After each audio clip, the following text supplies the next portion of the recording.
Nu de motor eronder zit, heb ik ook even gekeken naar de roest. Want ja, dit frame is zo opgebouwd dat er een soort L-profielen, hoekprofielen zijn toegepast waar het water in blijft staan. Waardoor je dus toch roestvorming krijgt. Ik ben even met de roest bezig geweest. En je kan dat hier aan deze kant zien. En eigenlijk valt het wel wat mee. Ik moet het nog even verder behandelen. Maar ik heb een schuurschijfje gebruikt van de Action volgens mij. Het merk is Werkman. Het gaat eigenlijk best wel vlot. Ik vind het wel een fijn schuurschijfje. En dat haalt in ieder geval de grovere roesten wat af. En het kleine beetje wat nog over is, ja, daar smeren we natuurlijk weer Rostio op, de roestomvormer. En dan is het weer een hele tijd netjes.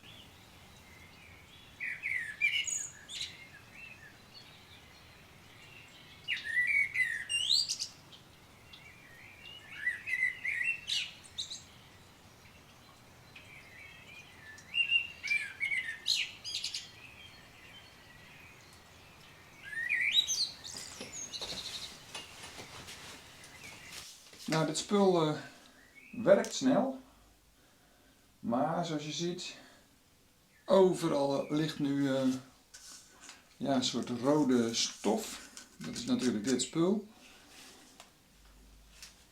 En die hele grote schijf is nu al op. Ik denk nog geen 5 minuten. Dus ja, het werkt goed, maar het geeft heel veel stof. En je schijf is zomaar weg. En ja, dan denk ik dat zo'n staalborstel, die kun je hier ook op kopen. Voor roest, en dat is waar het mij om gaat, roest verwijderen. Ja, een wat duurzamere oplossing is. Het frame hangt even in de beugels. Alles is geschuurd en afgenomen. Nu is het een kwestie van Rostio erop smeren.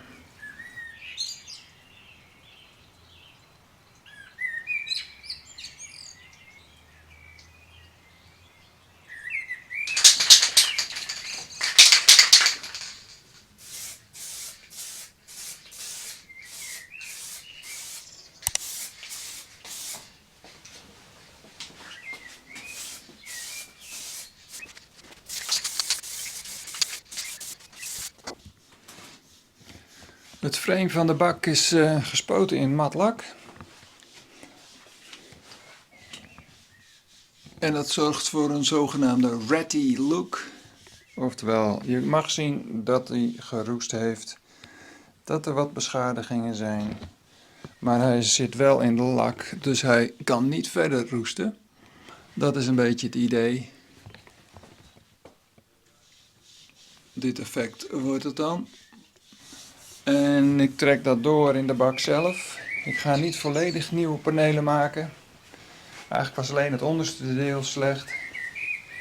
Dus ik heb reepjes hout gesneden die we eronder plaatsen. Ik ga dat ook niet helemaal zwart maken of zo.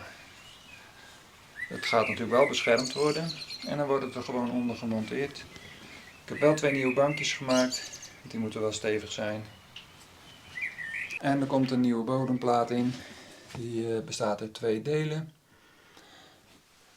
Dus daar zijn alle onderdelen voor een nieuwe bak. Die zijn in principe op maat gemaakt.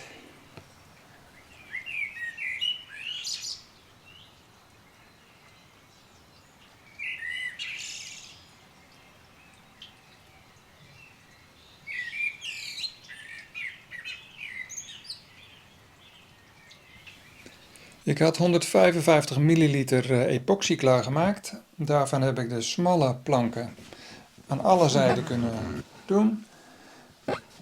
1 bankje, 1 zijde en de zijkanten.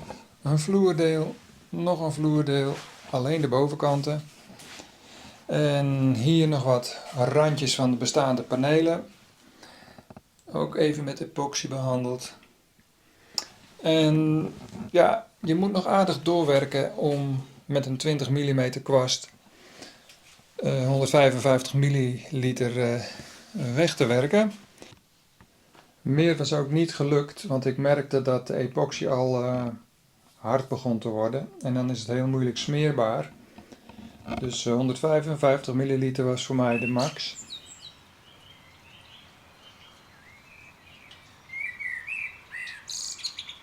Ja, die gaat wel goed komen.